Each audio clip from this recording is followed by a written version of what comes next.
जय मसीह। जय मसीह। तो आज हम यूसुफ का कहानी को आगे बढ़ाएंगे। यूसुफ के बारे में हम लोग पिछले बार देखा था, और अगर ये फ़ोटो आपको याद है तो यूसुफ यहाँ पर 17 साल का था जब उसके भाइयों ने उसको गुलाम बना के मिस्र देश में उसको बेच दिया। यूसुफ कितना नंबर भाई था? 11 नंबर भाई था। सब मिला के कितने जन थे? 12 जन थे। 12 भाई लोग।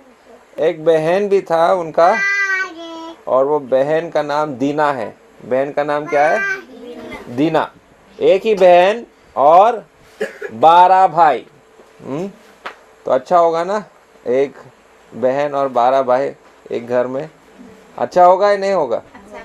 बहन लोगों के लिए अच्छा और रक्षा करेगा 12 भाई तो। हाँ, लेकिन यहाँ यूसुफ को ये लोग 11 जितने भी 10 ऊपर जो दादा लोग थे उसके, जो दादा भाई लोग थे उसको पसंद नहीं आता था। और जब एक दिन उसका पापा ने उसको एक रंगीन जैकेट कपड़ा उसको दिया था, तो वो बाकी के 10 भाई लोग जलने लगे अंदर। अरे पापा उससे ज़्यादा प्रेम करता है, उसको रंगीन जैकेट देता है, हमको कुछ नहीं दिया। तो इसलिए उन बहुत जलते थे। अंत में उसको गुलाम बनाकर मिस्र देश में उसको बेच दिया। और वहाँ जाकर यूसुफ क्या बन जाता है? मिस्र देश में जब वो चला जाता है, क्या बन जाता है मिस्र देश में वो? हाँ, राजा का दाहिना हाथ। राजा नहीं है, राजा तो फेरो है। फेरो राजा था, लेकिन फेरो ने देखा कि इसके अंदर परमेश्वर का आत्मा है और सपना का अर्थ वो बता सकता है। क्योंकि फेरो राजा को जब सपना आया था, सपने का अर्थ कोई नहीं बता सकता है। तो यूसुफ ने फेरो राजा का सपने का अर्थ बताया, जिसके वजह से मिस्र देश के जितने लोग थे सब बच गए। सिर्फ उतना ही, सिर्फ मिस्र देश के ही नहीं। ऐसा अगर आप पढ़ेंगे बाइबल में तो यूसुफ को एक अलग नाम दिया गया था। फेरो राजा ने उसको बोला, तुम्हारे वजह से सिर्फ मिस्र देश नहीं बचा, लेकिन दुनिया के सारे राष्ट्र बच गए। क्योंकि जो अकाल पड़ा था, अकाल समझते हो? अकाल का मतलब क्या है? हाँ, जमीन सूख जाता है, बारिश नहीं है और जमीन से कोई पौधा नहीं निकलेगा।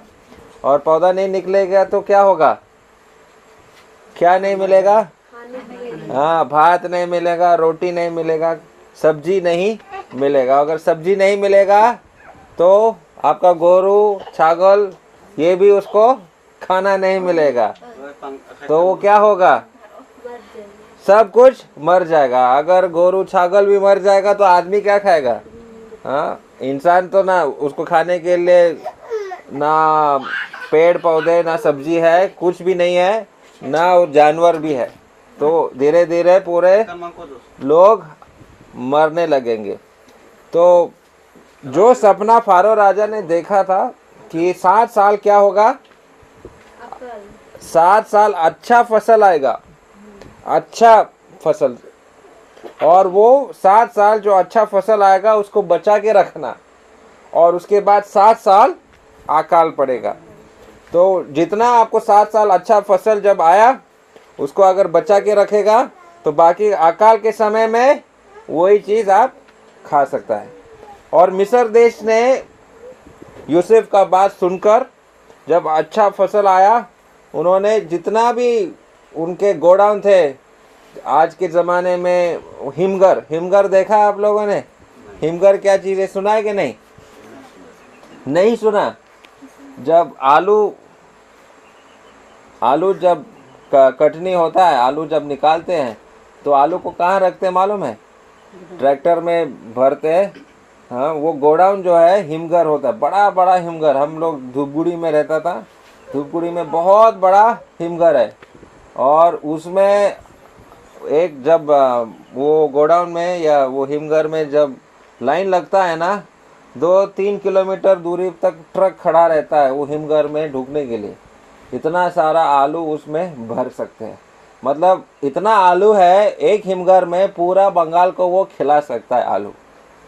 इतना आलू एक हिमघर में होता है। तो ऐसे ही ये यूसुफ ने बहुत सारे हिमघर या गोडाउन बनाया था जहाँ पर आपका फसल को रख पाया। और वो जब अकाल पड़ा तो वहाँ से वो गोडाउन से वो एक एक करके वो देता था, बेचता था। उसके वजह से क्या हुआ मालूम है, फारो राजा अमीर बनता गया। अकाल के समय में लोग उसके पास आ रहे हैं, सिर्फ मिस्र देश के लोग नहीं, लेकिन कनान देश के लोग और भी जहाँ कहीं पे भी लोग थे, सब लोग, दुनिया के हर राष्ट्र वहाँ पर आकर खाना खरीदता था। और उसी समय जब अकाल पड़ा तो इस फोटो में हम देख सकते हैं यूसुफ एक राजा की तरह बैठा है। वो राजा नहीं है लेकिन बहुत बड़ा आदमी, मतलब राजा, फरो राजा का देना हाथ। फरो राजा ने बोला यूसुफ तुम अभी मेरा देश को संभालो, मैं आराम करूंगा। यूसुफ को मैनेजर बना दिया और मालिक आराम से बैठा है, क्योंकि उसका विश्वास है ये यूसुफ अच्छा काम करेगा। तो जितने लोग दूर दूर से आते हैं वो उसको क्या करते हैं, सर झुकाते हैं, मालिक हम पैसा लेकर आए हैं, हम आपसे कुछ खाना खरीदना चाहते हैं। तो क्या कर रहे हैं, सिर झुका के वो प्रणाम कर रहा है और मालिक से पूछ रहे हैं हमको थोड़ा सा खाना दीजिए। लेकिन यूसुफ ने पहचान लिया, अरे ये तो मेरे भाई लोग हैं। आपस में वो घर का भाषा बात कर रहा है। अभी वहां पर मिस्र देश में तो वो एकदम मिस्र आदमी की तरह कपड़े पहना है, उसके भाई लोग ने पहचाना नहीं। लेकिन ये अपने भाई लोगों को जानता है क्योंकि वो उसी गांव का आदमी है। हाँ, अगर जैसे आप गांव में ओराव भाषा बोलते हैं, लेकिन जब आप दिल्ली जाएगा एकदम उर्दू, हिंदी, एकदम इंग्लिश बोलने लगेंगे। आपका गांव का आदमी ओराव भाषा बोल रहा है, बोले ये तो हमारा गांव का आदमी है, लेकिन आप दिखाएगा नहीं। अरे वो बोलने तो बोले, हमको सब समझ में आ रहा है। तो यूसुफ ऐसा नाटक किया क्योंकि वो जानता था। उसको एक सपना आया था, यूसुफ को एक सपना आया था। वो सपना याद है आप लोगों को, मैंने आपको बोला था। यूसुफ को जब, मतलब वो जिसका पिताजी जब उसको भेजा, जाओ अपने भाइयों को देखो कहाँ चले गए वो लोग, तो उसी समय में उसको सपना आया था। क्या सपना आया था, वो अपने भाइयों को बोला, याद है? सूर्य और चंद्रमा, हाँ, तारागण सब मेरे को हाँ, उसको प्रणाम कर रहा है। और उसका धान का आटी जो है वो बीच में खड़ा है और बाकी 11 जनों का धान का आटी क्या कर रहा है, उसको प्रणाम कर रहा है। तो वो सब चीज़ें उसको याद है। परमेश्वर ने उसको वही दिखाया था, एक दिन तुम बड़ा आदमी बनेगा और तुम्हारे जितने भाई लोग हैं सब तुमको प्रणाम करेगा। तो ये परमेश्वर ने उससे बात किया और उसको वो याद है। और अगर आप वो उत्पत्ति का 41 अध्याय अगर पढ़ते रहेंगे, अभी पढ़ने के लिए टाइम नहीं, बहुत लंबा ये है, वो आप लोग पढ़ सकते हैं वहाँ पर कैसे यूसुफ ने उनके भाइयों के मनों में पश्चाताप कैसा आया उसने देखा। उसने उनको पकड़ा, जेल में एक भाई को भी रखा। एक खेल यूसुफ ने खेला और उस खेल के खेलते समय उसने पता चला कि ये लोग पछता रहे और वो भाई लोग आपस में अपने गांव का भाषा में बात कर रहा है, आज जो सज़ा हमको मिल रहा है ना, हमने यूसुफ के साथ गलत किया, इसलिए परमेश्वर आज हमको सज़ा दे रहा करके वो आपस में अपने गांव का भाषा में बात कर रहा है। यूसुफ सुन रहा है, उसको सब समझ में आ रहा है। तो यूसुफ को समझ में आया कि अपने भाइयों के मनों में पछतावा आया, मन फिरावा आया। तो उसने अपना असली रूप उसको बता दिया और उसने अपना गांव का भाषा में बोलने लगा। और जब वो अपना मुंह खोला गांव का भाषा में जब बोलने लगा, सब हैरान हो गए, अरे ये तो यूसुफ है, अपना ही भाई है। तो सब जाके उसको गला मिलाया। और अगर वहाँ आप पढ़ेंगे, यूसुफ फूट फूट कर रोने लगा और भाई लोग कह रहा है, अरे हमने बहुत गलत किया तुम्हारे साथ, हमने तुमको गुलाम बनाकर बेच दिया। तो यूसुफ फूट फूट कर रोते बोलता है, नहीं नहीं, तुमने अच्छा ही किया, आज मैं यहाँ पर तुम्हारे जान बचा रहा हूँ। जो अकाल आया है ना, अकाल आया है, वो परमेश्वर ने हमसे बोला था, इसके वजह से आज यहाँ पर खाने के लिए है। तुम काम करो, मेरा पिताजी को भी लेकर आओ। उसका पिताजी का नाम, यूसुफ का पिताजी का नाम क्या है? यूसुफ का पिताजी का नाम क्या है? ईसा, ना, इसहाक का दादाजी बन गया उसका अय्यूब, ना। इसहाक को 2 बेटे हुआ, क्या नाम था उनका? और याकूब। हाँ, तो उसका पिताजी का नाम क्या है? याकूब। और याकूब का नाम बदल के क्या बनाया? इस्राएल। तो यूसुफ बोलता है मेरा पिताजी को लेकर आओ। पिताजी का उम्र भी काफी हो गया था, तो उसके लिए रथ भेज दिया। रथ का मतलब मालूम है? उस जमाने का 4 चाकी गाड़ी। हाँ, स्कॉर्पियो गाड़ी देखा है? हाँ, जीप गाड़ी देखा है ना?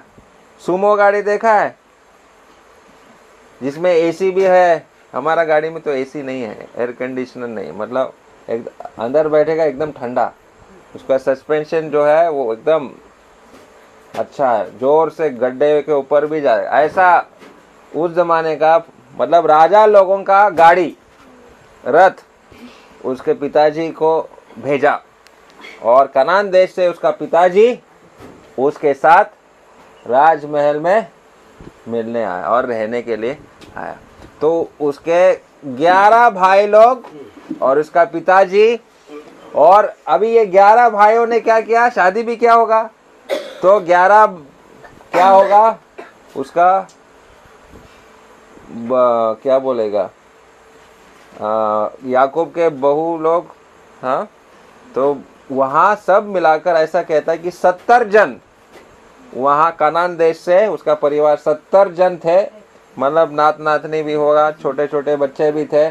सब मिला के ये 11-12 भाइयों का जो परिवार है, सब मिला के कितने जन हो गया था?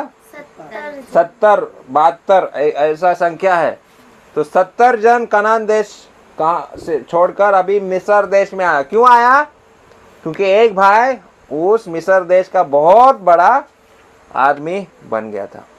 और यूसुफ ने अपना परिवार को बचाया, सिर्फ परिवार को नहीं, मिस्र देश को बचाया।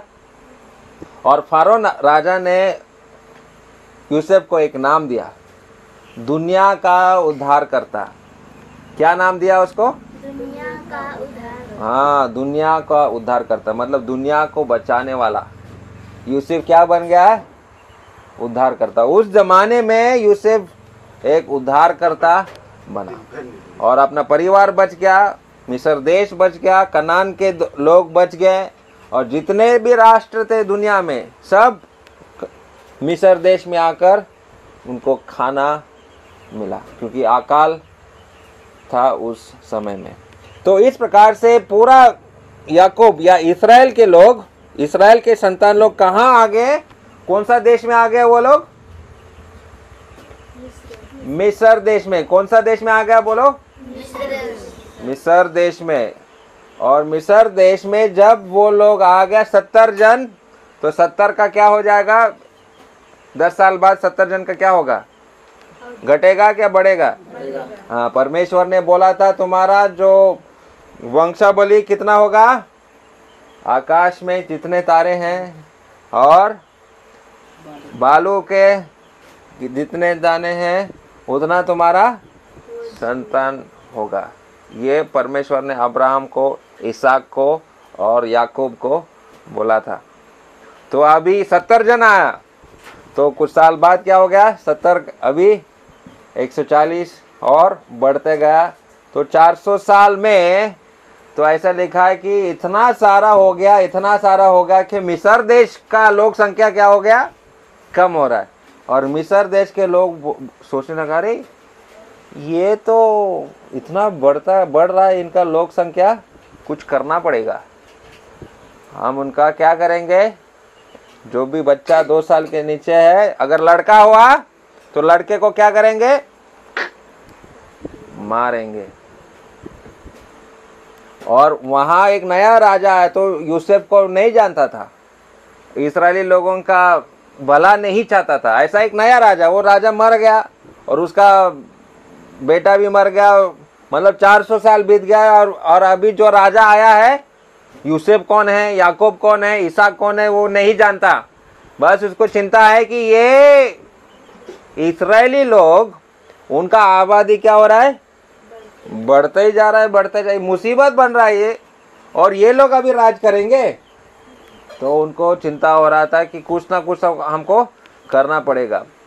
तो उन्होंने कदम उठाया और बोला कि जितना लड़के अभी जन्म में आएगा, कोई लड़का अगर किसी घर में पैदा होगा, उस लड़के को हम मार देंगे। ऐसा वो राजा ने सोचा। और जितने लोग बचे हैं उनका क्या करेंगे, हम लोग गुलाम बनाएगा। देखो यहाँ पर वो क्या कर रहा है, मजदूरी कर रहा है, बहुत कष्ट का काम। और गुलाम का मतलब क्या है मालूम है? अभी आप लोग हाजिरी कमाते ना, मतलब बगान में जाएंगे, 8 घंटा आप काम करेंगे और कितना मिलता है आपको? 232 रुपये आज का दिन में, आज की तारीख में आपको मिल रहा है। लेकिन वो लोग, ये गुलाम का मतलब आप 8 घंटा नहीं 16 घंटा काम करेगा और 1 रुपये भी नहीं मिलेगा। और अगर काम नहीं करेंगे तो ये आदमी क्या कर, हाँ ठीक है। अभी कुछ पदों को हम लोग पढ़ेंगे।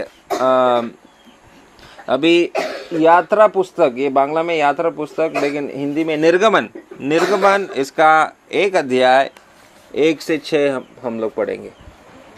निर्गमन 1 अध्याय 1 से 6, उत्पत्ति का किताब के बाद है निर्गमन, तुम्हारा बाइबल का दूसरा पुस्तक। इज़राइल के पुत्रों की नाम जो अपने अपने घराने को लेकर याकूब के साथ मिस्र देश में आए या है। परमेश्वर ने तो बोला था कि कनान देश तुमको दिया जाएगा, लेकिन अभी वो लोग कनान देश छोड़ के मिस्र देश में चले आए। और यहाँ पर क्या घटना हुआ, जरा आगे पढ़ो, 7 पद पढ़ो। परंतु इज़राइल को संतान फूलने फलने लगे और वे लोग अत्यंत समर्थ बनते चले गए और इतना अधिक बढ़ गए कि सारा देश उनसे भर गया। मिस्र में एक नया राजा गद्दी पर बैठा, सामर्थ्य में अधिक बढ़ गए हैं। इसलिए आओ हम इनके साथ बुद्धिमानी से बर्ताव करें, ना हो कि जब वे बहुत बढ़ जाए और अधिक संग्राम का समय आ पड़े तो हमारे वीरों से मिलकर हमसे लड़े और इस देश से निकल जाए। इसलिए उन्होंने उन पर बेगारी करने वालों को नियुक्त किया कि वे उन पर भार डाल डाल कर उनको दुख दिया करें। और उन्होंने फिरौन के लिए बिटोम और रामशेर नामक भंडार वाले नगारों को बनाए। बस ठीक है, तो 11 तक पढ़ लिया ना जी। हाँ, तो जो कुछ में हमने बोला था कि एक नया फारो राजा आया और वो फारो राजा यूसुफ को नहीं जानता था और इनको सबको, इस्राएली लोगों को गुलाम बना दिया, क्योंकि उसको चिंता था कि ये लोग, उनका वंश जो है बढ़ता जा रहा है, बढ़ता ही जा रहा है, तो उनको रोकने का अभी कोशिश करेंगे। तो आगे देखते हैं। तो ये फारो राजा को बुद्धि कौन दे रहा था मालूम है? बच्चों को मारना, जो मैंने बोला था। ये किसका सोच है? ये परमेश्वर का सोच है क्या ऐसा? बच्चों को मारना है खत्म करना है बच्चों को, 2-2 साल का बच्चों को मारना है करके, परमेश्वर ऐसा करेगा नहीं। तो ये शैतान का खेल है, शैतान का सोच है, शैतान का बुद्धि है। और ये बुद्धि फरो राजा को वो दे रहा है, समझा रहा है अभी इस्राएली लोगों का बच्चों को तुमको मारना है। और शैतान को क्या पता था मालूम है? शैतान ने आदम और हवा को भविष्यवाणी दिया था। क्या भविष्यवाणी दिया था? आदम और हवा उस बगान में परमेश्वर ने भविष्यवाणी दिया था। क्या भविष्यवाणी दिया था? किसको भेजूंगा मैं? हाँ, परमेश्वर लूसीफर का सिर को क्या करेगा? कुचल डालेगा। तो मतलब एक उद्धारकर्ता, मुक्तिदाता को भेजेगा। तो शैतान को चिंता है ना कि अभी ये अब्राहम के वंश से, इस्राएल के वंश से ये आएगा। तो शैतान क्या करना चाहता है? शैतान जानता है कि अभी जो यहाँ इस्राएली लोगों के वंश से एक आदमी आएगा और मेरा सिर को क्या करेगा? कुचल डालेगा। तो वो क्या कर रहा है? सोचो, वो पहले ही सोचो बच्चों को मैं मार दूंगा ताकि उसमें से कोई आदमी उठेगा नहीं और मेरा सिर को कुचल डालेगा। इसलिए वो बच्चों को मारने का योजना बनाता है। ठीक है, और ये शैतान का बुद्धि है। और शैतान क्या चाहता है? उसको देखो, शैतान जो है सब इतना वो जानता है, जो कुछ भी बाइबल में लिखा है शैतान भी जानता है। आपसे ज़्यादा, मुझसे ज़्यादा शैतान बाइबल को जानता है। शैतान कोई बेवकूफ़ नहीं है, वो भी समझदार है, लेकिन वो सर्वशक्तिमान नहीं है। हमारा प्रभु सर्वशक्तिमान है और हमारा प्रभु सर्वज्ञानी है, और वो शैतान से भी ज़्यादा चालाक है, शैतान से भी ज़्यादा समझदार है। तो परमेश्वर अगर ये सब चीज़ें बाइबल में दिया है तो इसका मतलब है प्रभु अपना योजना को सफल करेगा। परमेश्वर का योजना को कोई नहीं रोक सकता है। शैतान का कोशिश है, परमेश्वर का जो कुछ भी कार्य है उसमें रुकावट लाने का कोशिश शैतान करता है, लेकिन वो शैतान कभी सफल नहीं होगा। तो अभी उसका कोशिश है कि अभी इस्राएली लोगों को गुलाम बनाएंगे, और आज भी शैतान का खेल वही है। लेकिन अभी परमेश्वर एक परिवार को चुनता है, और अभी हम लोग मूसा के बारे में सुनने वाले हैं। तो यह 1 अध्याय 12 से आगे पढ़ना शुरू करो। पर जो वे उनको दुख देते गए, त्यों वे बढ़ते और फैलते चले गए। इसलिए वे इजरायलियों से अत्यंत डर गए। तो भी मिस्रियों ने इजरायलियों से कठोरता के साथ सेवा करवाई और उनकी जीवन को गरे, ईंट और खेती की भांति की काम की कठिन सेवा से दुख कर डाला। जिस किसी काम में वे उनसे सेवा करवाते थे, उनमें वे कठोरता का व्यवहार करते थे। शिप्रा और पुआ नामक 2 इब्री भाइयों को मिस्र की राजा ने आज्ञा दी, जब तुम इब्री क्षत्रियों को बच्चा उत्पन्न होने के समय प्रसव की पत्थरों पर बैठे देखो, तब यदि बैठा हो तो उसे मार डालना, और बेटी हो तो जीवित रहने देना। परंतु वे धरायो परमेश्वर का भाई मानते थे, इसलिए मिस्र की राजा को आज्ञा न मानकर लड़कों को भी जीवित छोड़ देते थे। बस बस अभी ये यहाँ सुनो, जो हमने पढ़ा इसको समझने का कोशिश करो। शिप्रा और पुआ ये दो महिला थे। जब कोई औरत जन्म देने वाली थी तो इनका काम था, जैसे आज के दिन में नर्स होता है या डॉक्टर होता है ना, बच्चों को जन्म के समय में वो देखते हैं। तो शिप्रा नाम का एक महिला और दूसरा का नाम क्या है, पुआ। ये दो महिला जो है वो हर घर में जाता था जब बच्चा पैदा होता था, और फारो राजा उनको हुक्म दिया, अगर वो लड़का जन्म में आया तो लड़के को मार दो, अगर लड़की है तो बचा के रखना। लेकिन ये दो महिला जो है परमेश्वर का भय मानने वाले महिला थे। ये दो महिला क्या करते थे, परमेश्वर का भय, मतलब परमेश्वर से डरते थे। फेरो से भी ज़्यादा परमेश्वर से डरते हैं। तो सरकार भी अगर आज हमको कुछ गलत करने के लिए बोलेंगे तो हम करेंगे? सरकार का बात सुना है? नहीं। अगर सरकार हमको गलत करने के लिए बोल रहा है, हम सरकार का बात नहीं सुनेगा। हम किसका बात सुनेगा? परमेश्वर है। लेकिन प्रभु के दया, प्रभु की कृपा हमारे देश के ऊपर, अभी तक सरकार हमको गलत करने के लिए बोलता है क्या? नहीं, अच्छा ही काम करने के लिए बोलता है।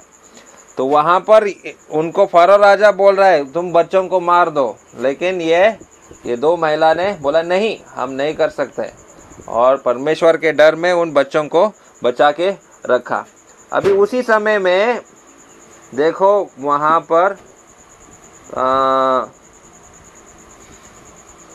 अभी हम लोग थोड़ा आगे बढ़ेंगे। ये यहाँ पर उन दोनों के बाद 2 अध्याय 1 से 4 पढ़ो।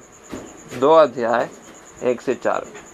लेवी की घराने के एक पुरुष ने एक लेवी वंश की स्त्री से विवाह कर लिया। वह स्त्री गर्भवती हुई और उसकी एक पुत्र उत्पन्न हुआ, और यह देखकर कि यह बालक सुंदर है, उसे 3 महीने तक छिपा रखा। जब वह उसे और छिपा ना सके तब उसके लिए संकड़ों की एक छोटी टोकरी लेकर उस पर चिकनी मिट्टियों और राल लगाई और उसमें बालक को रखकर नील नदी के किनारे कशों की बीच छोड़ आए। उस बालक की बहन दूर खड़ी रही कि देख उसका क्या हाल होगा। हाँ बस अभी 4 तक तुमने पढ़ लिया। अभी यहाँ पर इस फोटो में आपको क्या क्या नज़र में आ रहा है? तो यहाँ पर हम पढ़ते हैं कि एक परिवार में किसका वंश का है? लेवी का। हाँ, लेवी जो है उसके घर से एक परिवार है जिनका वहाँ पर एक बच्चा जन्म में आया, और जब उन्होंने वो बच्चा को देखा, बच्चा तो बहुत सुंदर है, हाँ हम कैसे मारेंगे? फारो राजा बोल रहा है इसको मारने के लिए। तो उसका माँ और पिताजी ने क्या किया? क्या लिया? एक टोकरी, और टोकरी के अंदर क्या डाल दिया? वहाँ पे पढ़ा, तुमने पढ़ा 3 पद में क्या क्या डाला उस टोकरी में? कैसे उस टोकरी को सजाया? जब वह उसे और छिपा ना सके तब उसके लिए सरकंडों की एक टोकरी लेकर उस पर चिकनी मिट्टी और राल लगा। अभी राल क्या है मालूम है? हाँ, ये जो रास्ते किसका बना हुआ है? जो हाई रोड जो है हाथी गिसा के वहाँ पर जो रास्ता है, किस चीज़ से क्या बना हुआ है रास्ता है? हाँ, क्या बोलते हैं आप लोग? आल काला काला रंग का। तो उसको पहले जलाता है, फिर मशीन से उसको डाल देता है, और बड़ा एक ट्रैक्टर जैसा एक उसके ऊपर चढ़ाता है ना। तो वही उसको क्या शब्द दिया है वहाँ पर? राल। क्या शब्द है वो? राल। तो क्या राल में का खासियत क्या है मालूम है? पानी डूबता है क्या उससे? नहीं डूबेगा ना। अगर राल इसके ऊपर लगाएगा तो जहाँ पर बूंद बूंद कर पानी लेके आ रहा है ना, वहाँ राल लगाएगा ना तो पानी रुक जाएगा, रुकेगा नहीं। तो इसलिए वो टोकरी को कैसे सजाया, पहले कीचड़ से, मतलब मिट्टी लगाया और उसके ऊपर ये राल लगाया, और उस राल को सजा के, मतलब अभी वो कहाँ पे डालने वाले, आगे पढ़ो, आगे पढ़ो, क्या हुआ। तब फिरौन की बेटी नहाने के लिए नदी की किनारे आई। उसकी सखिया नदी की किनारे टहलने लगी। तब उसने कशों की बीच टोकरी को देखकर अपने दासी को उसे ले आने के लिए भेजा। तब उसने उसे खोलकर देखा कि एक रोता हुआ बालक है। तब उसने तरस आया और उसने कहा, यह तो किसी इब्राहिम का बालक होगा। तब बालक की बहन ने फिरौन की बेटी से कहा, क्या मैं जाकर इब्राहिम स्त्रियों में से किसी भाई को तेरे पास बुला ले आऊं, जो तेरे लिए बालक को दूध पिलाए करे। बस अभी क्या यहाँ पर इसमें कौन छिपा है, बालक ये घास, बड़े लंबे लंबे घास के पीछे में एक लड़की छिपी है, वो कौन है, अभी तुमने पढ़ा, बालक का बहन। हाँ, इस बालक का बहन का नाम है मरियम। बाद में अगर आप पढ़ेंगे तो इसका नाम है, क्या है, मरियम। तो ये दीदी है, और उसका माँ बाप ने बोला तुम नज़र रखो, हम बालक को इस टोकरी में रखेंगे और नदी में उसको भेज देंगे। छोटा सा जहाज जैसा उन्होंने बनाया और उस बच्चे को उस टोकरी में रख के उसके नदी में छोड़ दिया। और माँ ने बोला, बेटी तुम नज़र रखो, अभी हम जा रहे हैं, क्योंकि बच्चे को हम घर पे नहीं रख सकते, घर पे रखेंगे तो बच्चे का रोने का आवाज़ को किसी को जाएगा और वो आके बच्चे को मार देंगे, इसलिए हम उसको अभी नदी के पास रखेंगे और तुम नज़र रखो। और वो टोकरी छोटा सा जहाज जैसा वो जा रहा है नदी में, तैरते तैरते तैरते कहाँ पहुँच गया, कहाँ पहुँच गया, ये कौन नहा रही थी नदी में, फिरौन की बहन, फेरोन राजा की बेटी। देखो, हाँ, फेरो राजा की बेटी वहीं पर नहाने आई, और शायद उसने छोटा बच्चे का रोने का आवाज़ सुना। और हर माँ के दिल में जब बच्चे का रोने का आवाज़ होता है ना, जब बच्चे बड़े भी हो जाते हैं ना, और किसी का बच्चे का रोने का आवाज़ आता है, माँ के दिल में क्या होता है, अरे बच्चा रो रहा है, क्यों रो रहा है बच्चा, होता है कि नहीं, माँ लोग जो बैठे हैं, हाँ, आप लोगों के ये है ना। तो फेरो राजा की बेटी सुन रही है, बच्चा रो रहा है, क्यों रो रहा है, कहाँ रो रहा है, कहाँ से आवाज़ आ रहा है, और देख रहा है, अरे ये एक छोटा सा जहाज आ गया, ये कैसे आ गया। तो टोकरी को खोला और देखा, अरे कितना सुंदर प्यारा बच्चा है। उसके दिल में वो प्यार हो गया उस बच्चे के लिए, कितना सुंदर बच्चा है, उसके दिल में बहुत नरम हो गया, उस बच्चे के लिए प्यार हो गया उस बच्चे के लिए। और ये दीदी को, मरियम जो है वहाँ पर, उसको समझ में आए, ये जो क्या बोलते हैं, फेरो राजा की बेटी को राजकुमारी, हाँ, राजकुमारी को हमारा छोटा भाई पसंद आया, तो उसने अपना बुद्धि लगाया, क्या मैं गुलाम में से किसी को बुला के लेके आओ ताकि उसको दूध पिला सके। तो किसको बुलाएगी वो, बच्चे का माँ को ही बुलाएगा, हाँ, बच्चे का माँ को ही बुलाएगा उसको दूध पिलाने के लिए। तो फेरो राजा की बेटी वो राजकुमारी बोलती, हाँ जाओ बुला के लेके आओ, इस बच्चे का देखभाल मैं करूँगा।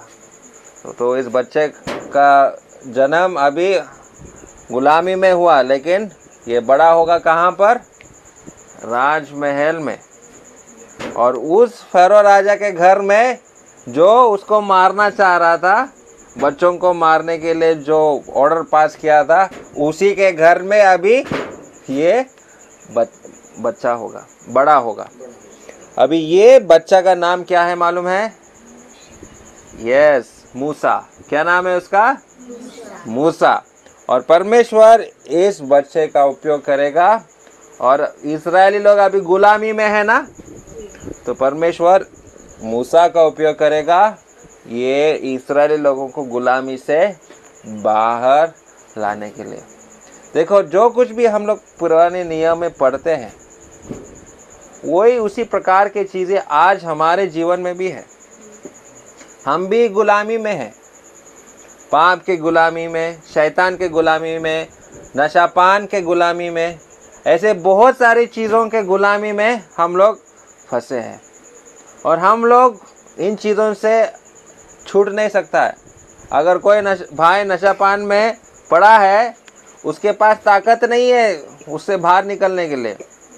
ताकत फिर कहाँ से मिलेगा बाहर निकलने के लिए, छूटने के लिए? कौन देगा ये ताकत हमको? परमेश्वर खुद ही देता है।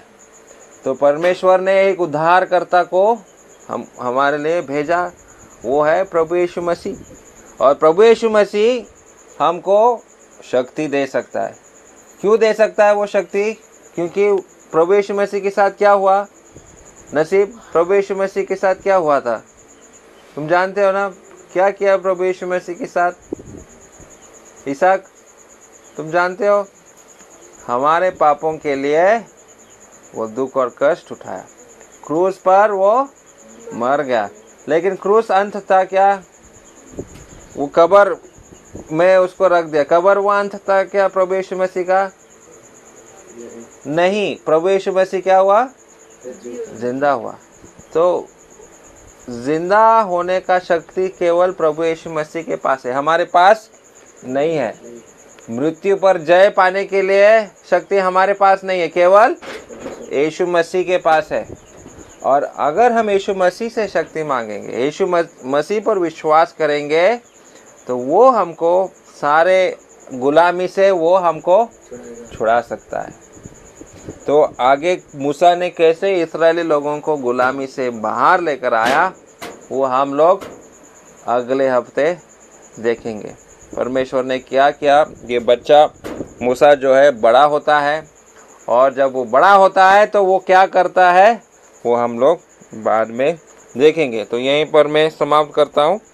ठीक है, सुनने के लिए बहुत बहुत धन्यवाद।